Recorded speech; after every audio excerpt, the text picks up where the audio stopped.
Last year, the Premier Victoria released new resources to counter against Andrew Tate types appearing in schools.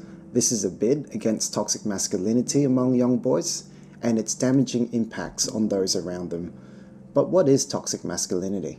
This can be described as displays of dominance, aggression, sexual entitlement, and hostility towards femininity and vulnerability.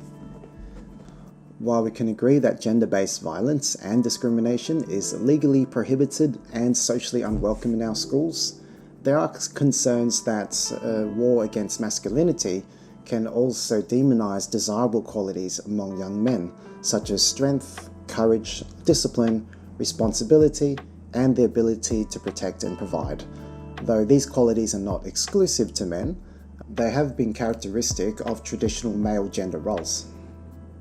Andrew Tate appears to embody the negative qualities of traditional male gender roles, but also the positive qualities that young men aspire to. Though we understand who he is, what he says that is offensive, little attention has been given as to why they follow Andrew Tate and why they have turned away from the messaging in our schools. When Christine Ember asked young men why they followed Andrew Tate, she was surprised to hear their response. One of the first things that they actually cite is just empathy.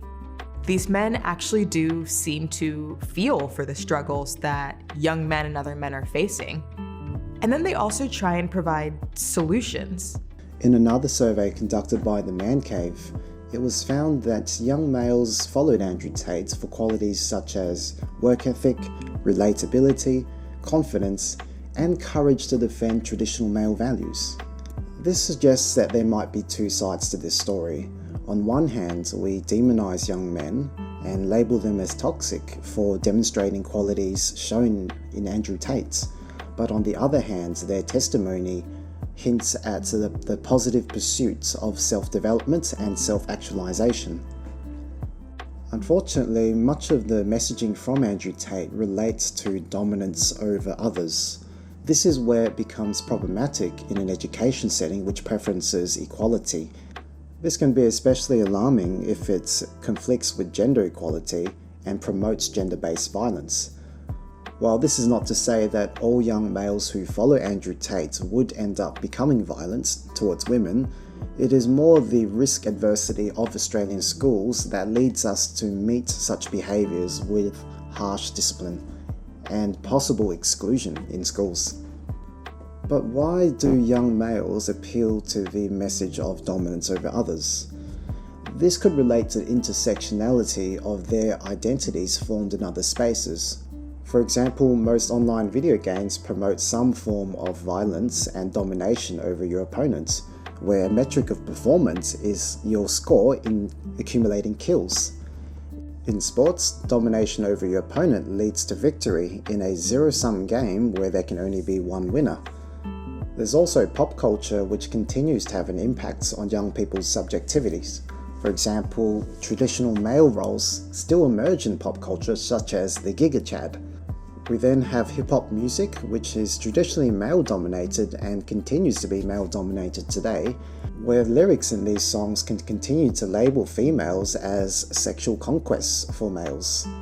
So when young males take these identities that are affirmed in those settings and bring them into a classroom setting, it can be a moment of confusion and conflict when they realize the same identities are not celebrated in these environments. Because the pursuit of gender justice relies on group identity, when males exhibit this behavior, they tend to be placed in a group identity as oppressive young men who may represent the patriarchal system. As a result, it's possible we may have less empathy to the struggles and the needs of young males if we believe they are privileged and in a position of higher power.